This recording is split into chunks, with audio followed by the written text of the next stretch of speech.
Oven চালিয়ে দিয়েছি, সাথে সাথে একটা কড়াইও বসিয়ে দিয়ে বেশ খানিকটা মাস্টার্ড অয়েল ঢেলে দিয়েছি। এবার এর মধ্যে সামান্য একটু নুন ছড়িয়ে দেবো।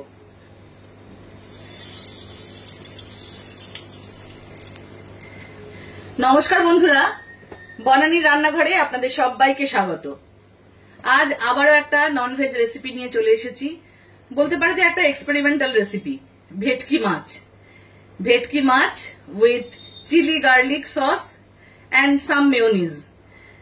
তো just try it and say wow. তো চলুন দেখা যাক। একটা ছোট ভেটকি মাছ আমি 5-6 পিস করে কাটা, তো সেটাকে ভালোভাবে পরিষ্কার করে নুন হলুদ মাখিয়ে রেখে দিয়েছি। এবার এই কড়াইয়ের তেলে আস্তে আস্তে সেগুলো হালকা করে ভেজে নেব।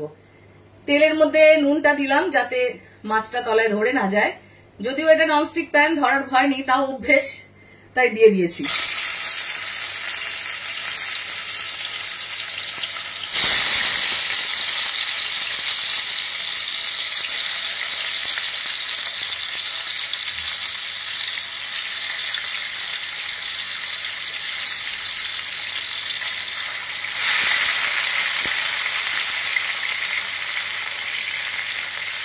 মাছগুলো খুব হালকা করেই ভাজবো, ভাজা হোক, তারপরে আবার আপনাদের দেখাচ্ছি। মাছের একটা পাশ মনে হচ্ছে ভাজা হয়ে গেছে, উল্টে দেখছি। খুব হালকা করেই যেহেতু ভাজবো, একদম পারফেক্ট হয়েছে। ভেটকি মাছ কোনো কোনো জায়গায় বারামুন্ডি, আবার কোথাও এশিয়ান সি বাস হিসেবেও পরিচিত হয়। তো ভেটকি মাছের কিন্তু অনেক গুণ আছে। ভেটকি মাছ ওমেগা 3 ফ্যাটি অ্যাসিড এবং প্রোটিন, আর তার সাথে বিভিন্ন রকম মিনারেলস অ্যান্ড ভিটামিনসে ভরপুর।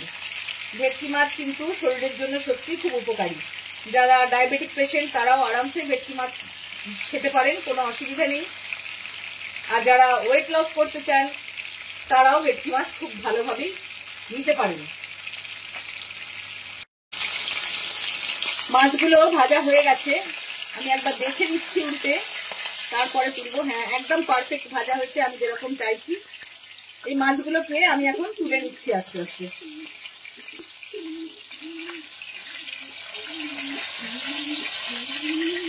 ভেটকি মাছ এমনিতে ভীষণ নরম হয়, তো যখন রান্না করবেন একটু সাবধানে উলট পালট করে নিলেই ভালো, নাহলে ভেঙে গেলে আসলে কিছুই না, কিন্তু খেতে দেওয়ার সময় কারো পাতে এরকম ভাঙাচোরা মাছ দিতেও কিরকম লাগে, আর নিজেরও খেতে কিরকম একটা অস্বস্তি লাগে। আর এত কষ্ট করে যখন রান্নাটা করছি তখন তাকে একটু ভালো কন্ডিশনে রাখাটাই বেটার। আরো কয়েক পিস মাছ আছে, দিলাম আরো 2 পিস মাছ ছিল, সে দুটোকেও। এগুলো ভাজা হোক, তারপরে রান্নার শুরু থেকে দেখাবো কিরকম হচ্ছে রান্নাটা। সব মাছ ভাজা হয়ে গেছে, তুলে ফেলেছি। এরপর রান্নাটা শুরু করতে হবে। কড়াইতে যেটুকু তেল আছে তাতেই রান্নাটা হয়ে যাবে। আমি এই তেলের মধ্যে কয়েকটা কারি পাতা ফোড়ন দিয়ে দিচ্ছি।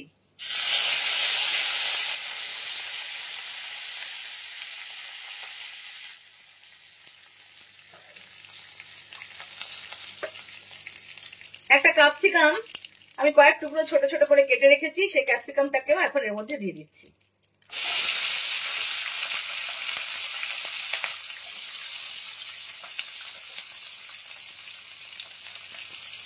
একটু নাড়াচাড়া করে নেব।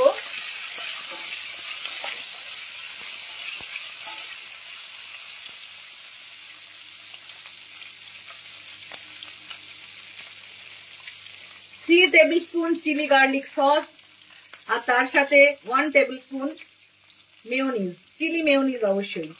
সবটা আমি একসাথে মিক্স করেছি। আপনারা যারা চিলি কম খাবেন তারা আপনাদের পরিমাণ বুঝে নেবেন, আর মেয়োনিজটা চিলি মেয়োনিজের বদলে প্লেন মেয়োনিজ ইউজ করতে পারেন, তাহলে লঙ্কাটা ঝালটা অনেকটাই কম হবে।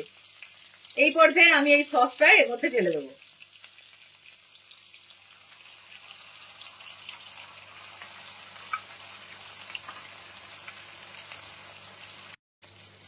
একটু নাড়াচাড়া করব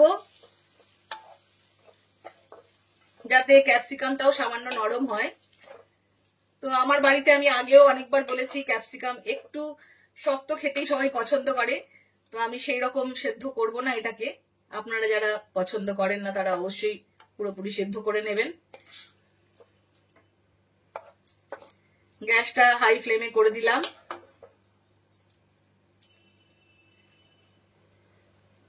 এখন আমি এতে সামান্য নুন দেব।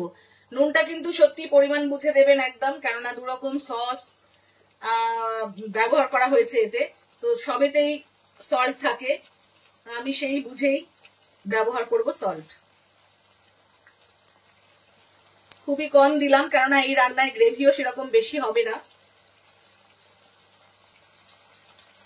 এই পর্যায়ে একটা বড় পেঁয়াজকে আমি কুচো কুচো করে কেটে রেখেছি স্লাইস করে, তো সেই স্লাইস করা পেঁয়াজটাও দিয়ে দেবো।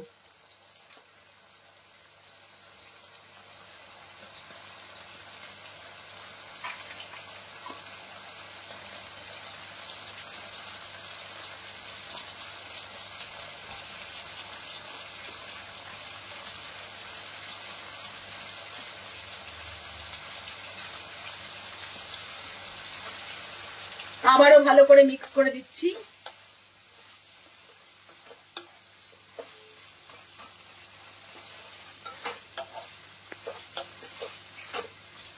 এইরকম অবস্থায় আমি ভেটকি মাছের মাথাটা এর মধ্যে অ্যাড করে দেবো, কেননা ভেটকি মাছের মাথা একটু নিরেট হয়, সেদ্ধ হতে একটু বেশি সময় লাগে, তো ভেতরে নুন ঢুকতে আর সিদ্ধ হতে যেহেতু একটু বেশি সময় লাগবে, মাথাটা আগে আমি অ্যাড করে দিচ্ছি।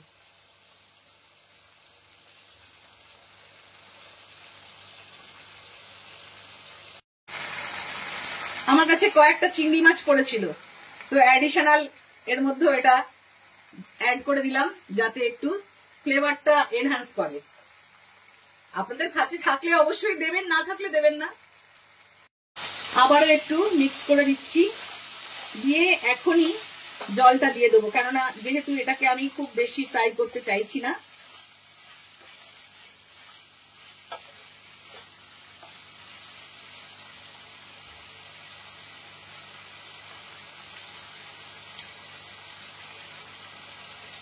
যে বাটিতে আমি সস মিক্স করেছিলাম সেই বাটিতেই জল ঢেলে বাটির জলটাই দিয়ে দিচ্ছি। আপনারা পছন্দ মতো গ্রেভি অনুযায়ী জল দেবেন অবশ্যই।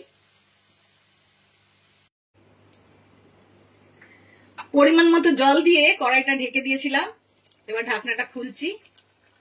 মাছের মাথাটা ওর সাথে সেদ্ধই হচ্ছে একসাথে। এবার মাছের পিসগুলো সব দিয়ে দেবো।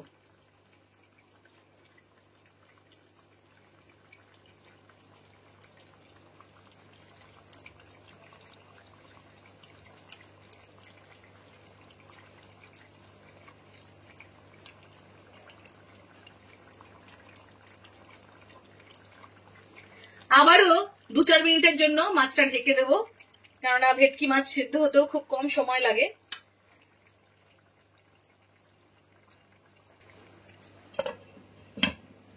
দু 4 মিনিট পরে কিরকম কন্ডিশনে এলো জিনিসটা দেখাবো। দেখুন বন্ধুরা, bhetki with chilli garlic sauce and mayonnaise ready. দেখতে কেমন হয়েছে? ওয়াও, একটা কালার অসাধারণ লাগছে দেখতে। এবার আমি গ্যাসটা বন্ধ করে দেবো, দিয়ে সার্ভ করে আপনাদেরকে দেখাবো অ্যাকচুয়ালি জিনিসটার লুকটা কেমন এলো।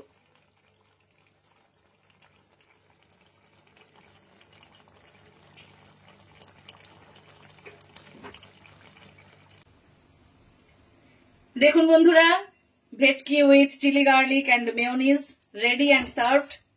দেখে তো দুর্দান্ত লাগছে। খেতে হলে অবশ্যই নিজের বাড়িতে একবার ট্রাই করুন, তারপরে কমেন্ট করে জানান কেমন লাগলো। অবশ্যই ভালো লাগবে, আমাদের তো ভীষণ ভালো লেগেছে, যার জন্য রেসিপিটা আর একবার ট্রাই করলাম। আর সবচেয়ে বড় কথা, ভালো লাগলে অবশ্যই একটা লাইক করবেন, কমেন্ট করবেন, শেয়ার করবেন বন্ধুদের সাথে, আর অবশ্যই সাবস্ক্রাইব করবেন নতুন বন্ধুরা বনানী রান্নাঘরে চ্যানেলকে। পুরনো বন্ধুদের জন্য অনেক ভালোবাসা, অসংখ্য ধন্যবাদ রইল। সবাই সুস্থ থাকবেন, ভালো থাকবেন।